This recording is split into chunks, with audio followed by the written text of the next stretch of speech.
एक और मुद्दा ले लेते हैं कि 4 तारीख को अभी रिजल्ट आया नहीं है और 400 पार का जो नारा है, एग्जिट पोल में तो बन रही सीट, लेकिन उससे पहले ही चाहे टोल हो, टोल में 25 रुपये और अमूल दूध पे दाम बढ़ चुका है, यानी सरकार बनी नहीं और महंगाई की मार आ चुकी है। भैया चुनाव तो हो गया ना, अब जनता को वोट डालना था, वो जनता ने वोट डाल दिया। अभी तो रुक जाओ, 1-2 दिन बाद हो सकता है डीजल पेट्रोल के जो 2 रुपए कम किए थे 5 रुपए बढ़ा दें। 100 से कम है ना पेट्रोल अभी दिल्ली में, तो वो देखना 100 तक पहुंचा देंगे। इनको तो सिर्फ पब्लिक को बेवकूफ़ बनाना है। और मोदी जी ने बोल दिया कि साहब 5 साल फ्री राशन देंगे, लेकिन उसके एवज में ये क्या क्या सुविधाएं हमसे छीन लेंगे। शिक्षा जो महंगी है ऑलरेडी उसको और महंगा कर देंगे। हेल्थ जो महंगा हो रखा है, दवाएं आप देख रहे हो दाम बढ़ रहे हैं, अभी देखना कि 10% और दवाओं के दाम बढ़ा देंगे। अडानी के शेयर आज आप देख ही रहे हो, एग्जिट पोल की वजह से शेयर 200% 300% धड़ाधड़ बढ़े जा रहे हैं। तो ये एक माहौल क्रिएट किया जा रहा है, और जो चुनाव के दौरान 2 महीने जो जनता को सहूलियतें दी गई थी, अब उसकी वसूली शुरू कर दी है। सवाल ये भी तो है, जनता ने कब कहा कि महंगाई कम करनी है? अगर मोदी जी 400 पार आते हैं तो मोदी जी ने कभी कहा ही नहीं कि महंगाई कम होगी। कल सूत्र पे जनता वोट दे रही है, पहले बात घुसपैठियों पे दे रही है। लीजिए कि इस बार चुनाव में ये मुद्दे रहे ही नहीं। चुनाव में मुद्दा रहा है संविधान का, चुनाव में मुद्दा रहा है रोजगार का, ये तो विपक्ष का रहा है ना, मुद्दा रहा है अग्निवीर का। ये तो फेल हो गए। कैसे फेल हो गए? मोदी जी वाला मुद्दा तो चला है ना, घुसपैठियों वाला मुद्दा चला, मंगलसूत्र ना छिन जाए उसके लिए जनता ने वोट दिया है। कहीं वोट आरक्षण जो है मुसलमानों का ना बढ़ जाए इसलिए जनता ने वोट दिया है। भाई एक बात बताओ, मोदी जी को हिंदू मुसलमान मंगलसूत्र गाय भैंस इसके अलावा उन्होंने कोई कायदे की बात करी हो तो आप हमें बताइए। और मैं आपको फिर बोल रहा हूँ कि इनमें से कोई मुद्दा नहीं चला श्रीमान जी, क्योंकि पोल को देखते हुए तो चल गया ना। वो छोड़ दो आप, वो तो सरकारी पोल है। अच्छा। वो मोदी पोल है, उनको छोड़ दीजिए, उनकी बात मत कीजिए। वो तो उन्होंने अपने हिसाब से जो है लिख लिए, 400 लिख लिए। वो तो गनीमत मानो 500 नहीं बोले, 500 भी बोल सकते थे, और 500 मोदी जी बोल देते तो 500 एग्जिट पोल वालों को करना पड़ता। अच्छा। चाहे उसके लिए इनको पाकिस्तान, बांग्लादेश, अफगानिस्तान और श्रीलंका वहाँ की सीटें भी जोड़नी पड़ती, तब भी वो कर देते भाई साहब, कर देते 500, बिल्कुल कर देते। और कहूँ 600 बोलते तो 600 भी कर देते। 600 तो सीट ही नहीं, कहाँ से कर देते? बढ़ा देते सीट। अब हरियाणा में सीटें नहीं बढ़ा दी, 10 की बजाय 19 सीटें कर दी हैं। अब वो तो आपको भी नहीं पता होगा, हो सकता है 19 सीटें बढ़ा भी दी हूँ इलेक्शन कमीशन की जो है 60-गांठ करवा के अंदर खाने। हिमाचल में 8 सीटें करवा दी भाई साहब, 4 में से 8 सीटें जितवा रहे हैं। क्या पता कल जब पोल निकले तो उसमें 8 सीटें हो जाए हिमाचल की, हो सकता है हरियाणा की 20 सीटें हो जाए, 20 में से 19 बीजेपी को जिता दें। तो ये भैया इस समय कुछ भी कर सकते हैं, इनके दिमाग का कोई भरोसा नहीं है, क्योंकि इनका दिमाग फिर गया है, बिल्कुल पूरी दिमाग फिर गया है, बिल्कुल दिमाग फिर गया है। इनका दिमाग बिल्कुल रिटायर हो गया। आदमी तो 60 साल पे रिटायर हो जाता है, ये 74 साल के हो गए हैं, कितना दिमाग काम करेगा?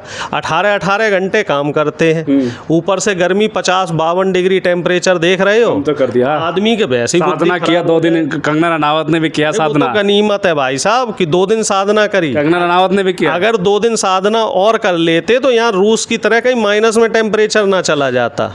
ये तो मोदी जी ने हम लोगों के ऊपर एहसान कर दिया कि 30 घंटे ही साधना करी। अगर इनकी साधना 30 की बजाय 60 घंटे हो जाती, ऊपर से कंगना दीदी भी वहीं पे जो है जैसे विश्वामित्र तपस्या कर रहे और रंभा वहाँ नृत्य कर रही थी, तो अगर विश्वामित्र और ये दोनों मिलके वहाँ तपस्या करते, मेनका जो है दीदी हमारी पूजनी दीदी, तो हो सकता है कि माइनस में चला जाता टेम्परेचर। और पहले जो चलता था ना, हम लोग किताबों में पढ़ते थे इतिहास में कि 2000 साल पहले, 4000 साल पहले एक हिम युग था, तो हम कहीं उसी युग में वापस ना आ जाते साहब। ये तो मोदी जी का एक बहुत बड़ा एहसान मान लीजिए आप। मानते हैं ना एहसान उनका है? बिल्कुल एहसान ही एहसान है। मोदी जी तो जो कर दे वो एहसान है। मोदी जी ने तपस्या कर दी तो वो एहसान हो गया। 3 दिन साहब टीवी पे मोदी जी की तपस्या चलती रही, 10 कैमरे लगे रहे, और एक फ़ोटो तो ऐसा भी वायरल हो रहा है जिसमें वो चश्मा पहन के एक आंख से ऐसे झांक के देख रहे हैं कि सामने वाला जो है सही से मेरा फ़ोटो खींच रहा है कि नहीं खींच रहा। आप हमें ये बताओ, आप चश्मा पहन के सोते हो? चश्मा पहन के सोते हो। कौन सोता है, कोई नहीं सोता। तो मोदी जी तो आंख बंद करके जो तपस्या है चश्मा पहन के कर रहे हैं, क्योंकि बीच बीच में उन्हें देखना भी है ना कि कैमरे की सेटिंग कैसी है, क्या है। तो आप चीज़ों को समझो। मोदी जी ने कितना और कुछ करा देश के लिए। कौन ऐसा व्यक्ति है जो पूजा करते समय या तपस्या करते समय या सोते समय 10 कैमरे लेके सोता है? कोई व्यक्ति ऐसा हो सकता मंत्री है ना वो, इसलिए लोग अरे तो मीडिया अपने आप पहुंच जाते कैमरा लेके। पोटी करने जाएगा प्रधानमंत्री तो वहाँ भी 20 कैमरे लेके जाएगा कि मोदी जी किस आसन में बैठ के करते हैं, इंग्लिश स्टाइल में करते हैं कि हिंदी स्टाइल वाली में। तो अलग बात हो गई, लेकिन अलग बात कैसे हो गई? ये तो एकांत वाले काम है ना भाई। भगवान को आप याद कर रहे हो तो उसमें आप और भगवान के बीच में कोई तीसरा नहीं होना चाहिए। वहाँ तो 50 कैमरे हैं, इसका मतलब एक स्वांग है, आडंबर रचा जा रहा है। पहले के जो ऋषि मुनि थे वो हिमालय वगैरह और एकांत में क्यों चले जाते थे? इसलिए चले जाते थे कि उनके और परमात्मा के बीच में कोई डिस्टर्ब करने वाला। एकांत में तो रहे ना मोदी जी हिमालय पे, अब आ रहे हैं। जी ने ये बताओ क्या क्या काम किया। 40 साल अकेले भी रहे, 35 साल मोदी जी ने चाय भी बेच ली, मोदी जी ने भीख भी मांग ली, मोदी जी ने एमए भी कर लिया उसी दौरान। मोदी जी ना हो गए फैंटम हो गए भाई साहब। एक कॉमिक कैरेक्टर आता था फैंटम, और वो फैंटम कैरेक्टर ऐसा था वो एक साथ उसको जो है कई काम कर लेता था।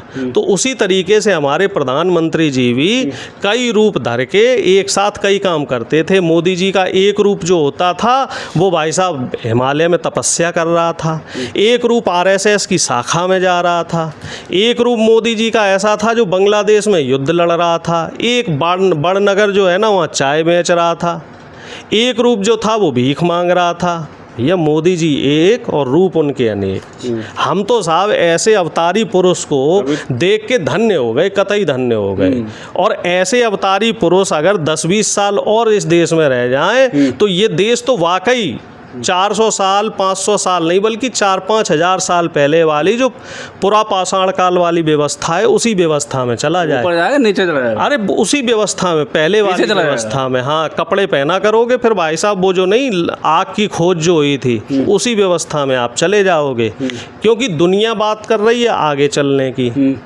अब स्पेस में जाने की बात हो रही है ना, अंतरिक्ष यात्री बनने की बात हो रही है। और हम क्या बात कर रहे हैं साहब?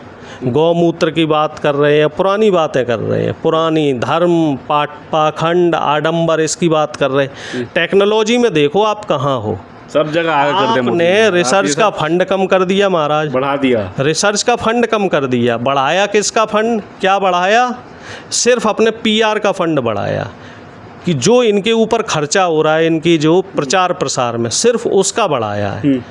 तो अभी एक खबर और आ रही है कि कांवड़ ढोने वाला जो काम होता है ना जुलाई अगस्त में, उसके लिए अलग से एक रोड बनाया जाएगा दिल्ली से लेके वहाँ तक का, ठीक है। देखिए, और उसके लिए 12 लाख पेड़ काटे जाएंगे। कितनी अच्छी खबर है।